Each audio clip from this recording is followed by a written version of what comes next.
welcome with my second guest. Your name was Giel Jurgens. Did I say that correctly? Correct. Yeah. Why are you here? I'm here for a challenge about infrastructure for this hackathon. And what is the challenge? What is the challenge? The challenge is about what happened. And as I told the audience earlier, I do a quote of Charles Darwin. And Darwin says it's not the strongest of the species or the fastest that will survive, but the one most responsive to change. And we as a port, Rotterdam, also have to be responsive to the changes that are coming. How was that in the past? Has the Port of Rotterdam been responsive to changes? Yeah, but the future is coming quite rapidly at this moment, and we do not know what the future may bring. So it's good to be adaptive, responsive. But the hard point of it is that our infrastructure is built to last a lifetime 50, 60, maybe even 100 years.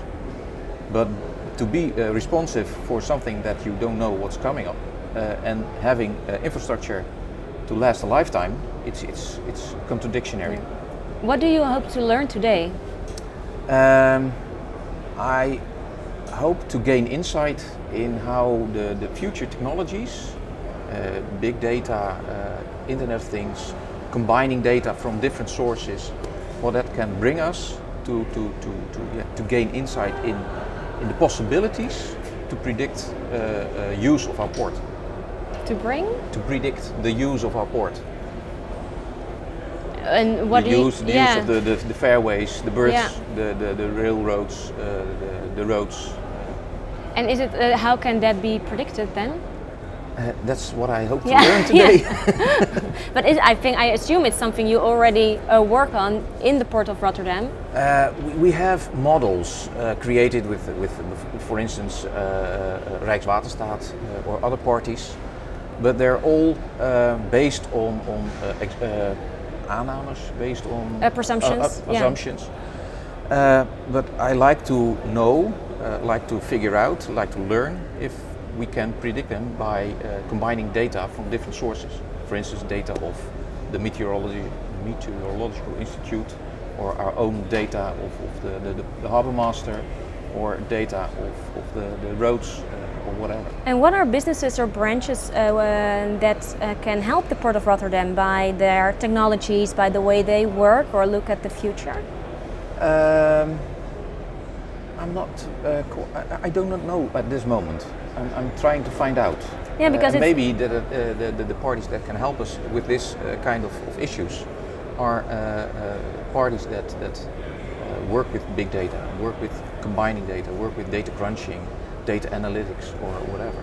Yeah, because it's interesting, as you mentioned earlier, that you look at data from meteorologists, which it wouldn't be the first thing on my mind when I would think of the working of the harbor of the port. No, me neither, but why not? Why not combine those data? Why not combine data to figures of the flu or the figures of, think of anything.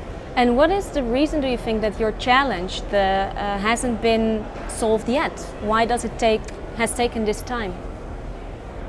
It's a good question. I do not have the answer to that. No. I don't know.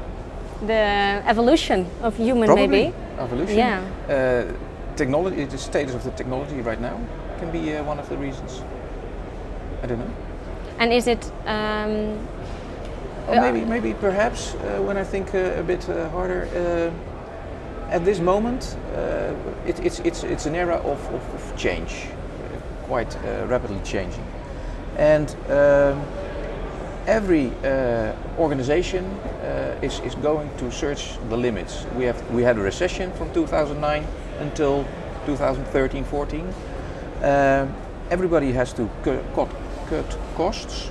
So everybody's looking for the most efficient, most optimum way of performing. Exactly the same we try to do with our infrastructure.